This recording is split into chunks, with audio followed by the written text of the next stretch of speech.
안녕하세요. 탐색의 시간 태양초입니다. 부서장이 되고 나서 놀란 것들이 참 많습니다. 그 중에 하나는 부서원들이 업무를 함에 있어 저에게 어떻게 하는가 하는 것입니다. 얼마 전까지는 동료였던 분들을 이제는 부서원으로 대하면서 그분들이 저를, 즉 부서장에게 어떻게 하는지에 대해 다양한 모습을 관찰하고 경험할 수 있었습니다.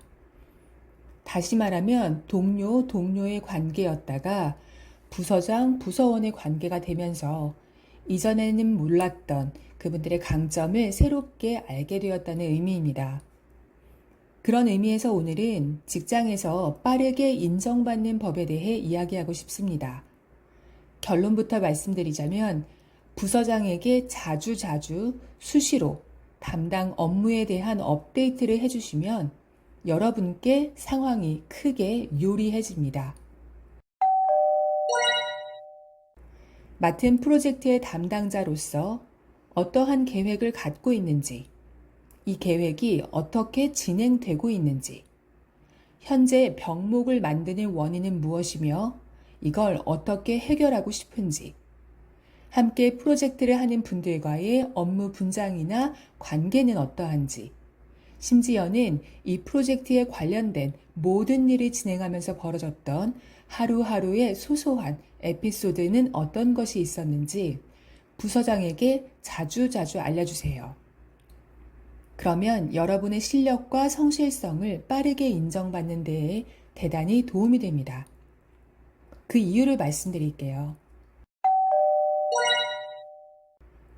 부서장 입장에서는요, 하나의 프로젝트가 아니라 다수의 프로젝트를 동시에 관리해야 하는 책임이 있습니다. 따라서 프로젝트의 담당자께 실무의 진행에 대한 권한과 역할을 위임하고 대신 부서장은 해당 프로젝트가 예정한 대로 잘 진행이 될 수 있게끔 적절한 시점에서 적절한 의사결정을 해야 합니다. 이를 위해서는 해당 프로젝트가 어떻게 진행되고 있는지에 대해 실시간으로 자세하게 파악해야 하는 거죠. 그런데 만약에 한 프로젝트의 여러 가지 사안을 묶어서 한꺼번에 보고를 한다고 가정해 보겠습니다. 그동안의 히스토리와 변경 사항에 대해서 부서장에게 모두 업데이트를 해줘야 돼서 내용이 많아지고 그에 비례하여 많은 시간이 소요가 됩니다. 부서원과 부서장 모두에게 시간과 에너지가 많이 드는 작업이 되는 것이죠. 저 역시도 수시로 업데이트를 해주지 않는 담당자가 저에게 드릴 말씀이 있다라거나 보고할 것이 있는데요 라고 말을 꺼내면 일단 겁부터 덜컥 납니다. 시간을 어떻게 내야 하나 하고 말이죠. 일단 최소한 30분 그리고 평균적으로는 1시간 정도가 소요되기 때문이에요. 반면 수시로 부서장에게 업데이트를 해주게 되면 공유해야 될 내용이 조각조각으로 나뉘어져서 무척 가벼워지게 됩니다. 이야기를 하는 쪽도 말을 듣는 쪽도 부담이 큰 폭으로 줄게 되죠. 짧게는 1분, 길어도 5분을 넘기지 않는 선에서 대화가 마무리가 됩니다. 여기서 하나 짚고 가고 싶은 부분은요. 이렇게 자주자주 업데이트를 하는 담당자의 경우에는 저에게 하루에 한 번만 오지 않습니다. 평균적으로 하루에 3번 정도는 저에게 업데이트를 해주는 것 같아요. 정말 자주죠. 다시 말하자면 부서원의 입장에서는 2가지 선택지가 있는 셈입니다. 일주일에 한 번 1시간짜리 보고를 하는 방법이 있고 출근하는 5일 동안 하루에 3번 3분짜리 보고를 하는 것이 있죠. 어느 것이 더 효율적으로 업무를 진척내는 것 같습니까? 부서장 입장에서는 어느 것이 더 선호될까요? 바로 수시로 보고하고 상의하고 공유해주는 후자입니다. 첫 번째 이유는요, 앞서 말씀드린 것처럼 수시로 공유를 받게 되면 그만큼 해당 사안에 대해서 할애할 시간이 적어지기 때문에 서로 부담이 적다는 겁니다. 부서장 입장에서 1분이나 3분, 5분을 할애하는 것은 결코 어렵지 않습니다.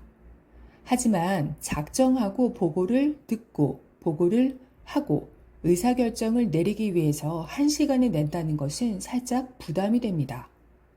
몰아서 보고를 하다 보면 상황에 따라서 원하는 시간에 바로 진행을 못하게 될 수도 있고요.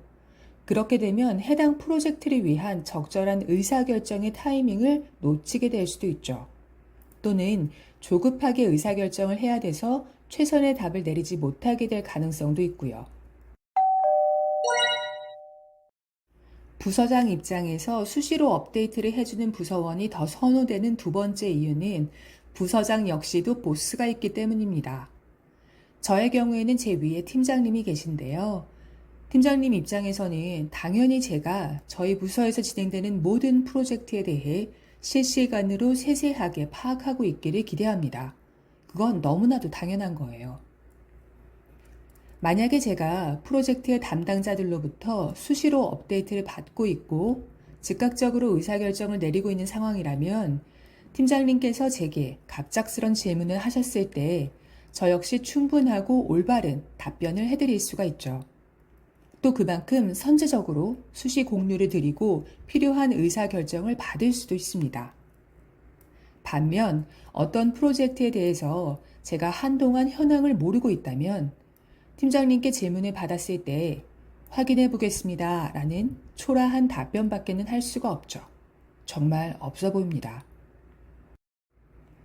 팀장님 입장에서 그런 답을 들으시게 되면 이 친구는 부서 업무도 제대로 파악하고 있지 않네. 도대체 저 자리에 앉아서 무엇을 하고 있지? 라는 의문을 가지실 수 있습니다.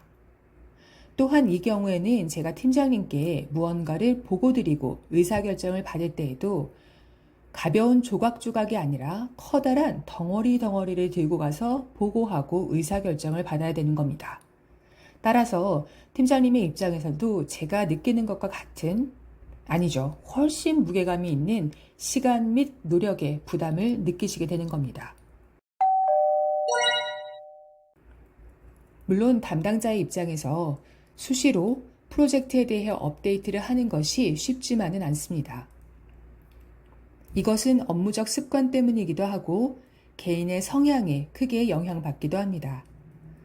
이 중에 대부분은 배려심이 넘치는 바람에 수시로 업데이트를 하지 않는 분들도 많습니다.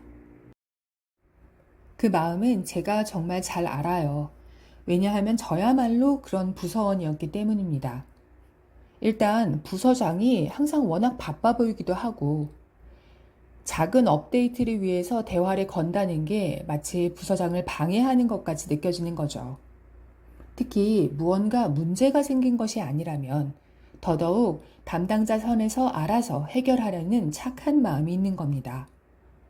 담당자가 조금 더 알아봐서 해결할 수 있는데 괜히 부서장이 염려하거나 신경 쓸 일을 만들고 싶지 않다는 거죠. 사실 몹시 사려 깊고 따뜻한 마음에서 비롯된 행동인 것입니다. 하지만 이런 경우도 한번 생각해 보시겠어요? 부서장의 입장에서는요, 담당자가 본인에게 내용을 제때 공유하고 있지 않다라고 생각할 수도 있답니다. 기본적으로 보고가 부족하다고 생각할 수도 있고요. 이러한 생각이 발전되다 보면 이 담당자가 일을 제대로 하고 있는지 아닌지 알 수가 없다거나 심지어는 담당자가 일을 아예 안 하고 있는 것이 아닌가 하는 생각도 할 수 있습니다. 때로는 부서장을 무시해서 일부러 업무 공유를 하고 있지 않는 건가 하는 의문까지도 들게 만들 수 있어요. 사려 깊은 부서원 입장에서는 몹시 당황스럽고 어쩌면 억울하기까지 한 그런 해석이 펼쳐지는 거죠. 아까 말씀드린 것처럼 저 역시도 부서원의 입장에서는 묵묵히 책임감을 다하는 그런 스타일의 담당자였습니다. 그런 저조차도 부서장이 되고 나니 수시로 작은 것 하나하나를 공유해주는 분들이 무척 고맙더라고요. 또 한편으로는 저를 부서원으로 두셨던 부서장들께서 구두보고가 적은 저를 어쩌면 꽤 괘씸하게 생각하셨을 수도 있었겠다 싶어서 아차 싶은 생각도 들었습니다. 그래서 저는 분명히 말씀드릴 수 있습니다. 부서장들은요, 수시로 업무 현황에 대해서 업데이트 받기를 원합니다.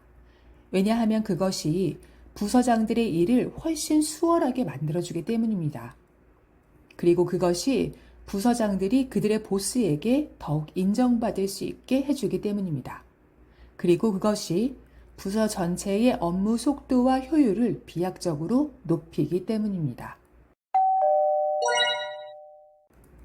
그럼에도 불구하고 부서장과 물리적으로 떨어진 공간에서 일을 하거나 부서장이 회의 등으로 장시간 자리를 비운다면 수시로 구두 업데이트를 하기가 원활하지 않을 수 있습니다. 어쩌면 내성적인 성격 탓에 대면으로 자주 보고를 하는 것이 부담스러울 수도 있고요. 그런 경우라면 과학기술의 힘을 빌리세요. 업무용 메신저를 적극 활용하면 좋습니다. 그냥 간단하게 공유할 사항을 글로 남기는 것이죠. 가끔은 구두 업데이트보다 메신저 내용이 더욱 정돈된 형태라 부서장 입장에서 이해하기 좋을 때도 있습니다. 정리를 하자면 직장에서 일을 잘한다고 인정받기 위해서는 수시로 진도가 나가고 있다는 것을 알려주고 업무적인 고민을 한다는 것도 알려주고 해결을 위한 노력을 하고 있다는 점도 알려주어야 합니다. 100점 만점의 시험이 있다고 가정하면 혼자서 계속 공부하고 몰래 밤새고 조용히 주말에도 특강을 들어서 어느 날 짠 하고 저 100점이에요 하지 마시고요. 저 어제 공부했어요. 65점입니다. 저 오늘은 책 봤고요. 70점 도달입니다. 저 오늘 성적표 나왔어요. 100점이더라고요. 라고 이 진척 사항을 수시로 이야기해 주는 것이 부서장으로 하여금 훨씬 더 여러분의 능력과 성실성 그리고 일처리 속도에 대해서 확신할 수 있게끔 해줍니다. 이 영상을 보시는 분들은 업무하실 때 혼자만 조용조용 묵묵히 그렇게 일하지 마시고요. 책임감 있게 그러나 살짝살짝 자주자주 부서장에게 업데이트를 해주면서 그렇게 요령 있게 일하시길 바랍니다. 그럼 부서장도 여러분의 일에 대해서 훨씬 더 잘 알게 되고 그래서 여러분을 팀장에게 더 잘 홍보해 줄 수 있게 되고 그런 과정을 통해서 부서장과 부서원 모두가 윈윈하는 결과를 얻을 수가 있습니다. 오늘 이야기가 작게나마 도움이 되었다면 구독과 좋아요를 부탁드립니다. 또 태양초의 컨텐츠가 도움이 될 것 같은 지인이 떠오른다면 적극적으로 추천도 부탁드립니다. 공유하기 클릭. 그럼 오늘도 건강하고 행복한 하루 되시기를 바랍니다. 지금까지 탐색의 시간 태양초였습니다.